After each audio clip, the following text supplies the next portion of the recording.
salaamaaleykum suñu mbokk internet yi j'espère que yéen a ngi am jàmm donc bon vidéo bi nag bu leen ko def seen kër yi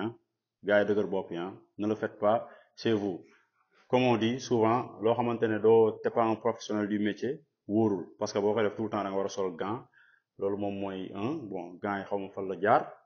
nga gants yi yenn saa yi affaire u jinne la day seey léegi bon différentiel bi en fait comme li ñu waxoon rek dañuy répéter pour ñi nga xamante ne jotuñu def théorie wala boog en fait jotuñu am chance ñu leen di nettali ci seen kàllaama mooy kàllaama wolof te man l'avantage que qu'on a suñu seen électricité en wolof avantage bi ñu am mooy en fait matériel yi dañ la koy wan ngay gis quoi en fait duñ ko ñëw di kii ci schéma yi mais dañ la koy wan pour nga gis pour beneen yoon boo ko gisee nga mën a am facilité pour câbler ko aussi nga xam lan mooy affaire problème donc kër yu bari tey amuñu mise à la terre bu baax amuñu différentiel wala sax mën nañ am mise à la terre mais seen peut-être c'est défectueux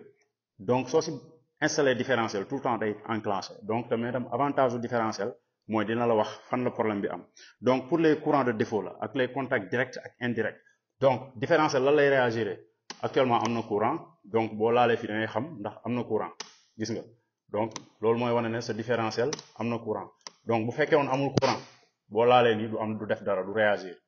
mais mun na am courant nga laal fi du réagir mais boobaa da ngay xam ne sa différentiel dafa défectueux mais tant que mu ngi am courant boo laalee fii bouton test bi day réagir léegi différentiel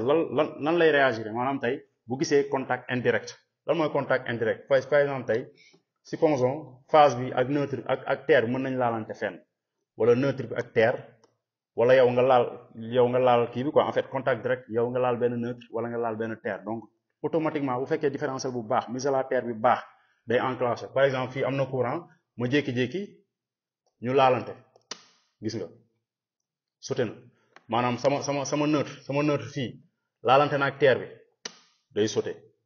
ok parce que day dem protection directement léegi sama phase ak sama terre tam pareillement maanaam sama phase ak sama terre bu ñu laalantee xoolal vous voyez donc day dem en protection encore une fois sama phase ak sama terre bu ñu laalantee xoolal différentiel nu muy réagir bu fekkee terre bi baax na vous voyez donc loolu moom mooy rôle différentiel phase yu neutre bu ñu laalantee tam day enclenché su gisee courant de défaut day enclenché donc ñàkk différentiel ak ñàkk mise à la terre mooy waral souvent frigo yi di leen masse xam nga ay micro-ondes yi ak lépp loo leen laal comme métal bon parmi les appareils électroménagers mu leen di masse donc encore une fois ngeen bàyyi ci xel aussi ngeen di vérifier seen installation bu baax électriciens yi en fait loolu benn deal la pour les électriciens mooy que boo installé benn kër ba pare signal ak propriétaire bi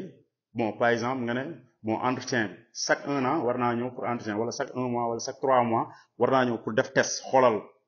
waaw loolu tam ça permet vraiment ce business gën a dox xam nga waxuñu la nag chaque une semaine nga ñëw mais defal installation boo xamante ne daal chaque 3 mois xam nga chaque 4 mois war nga mën jaar xool wala 1 an wala yaay xool daal mais l'essentiel tamit suivi day am liggéey boo gis service après vente business la jaa ngeen jëf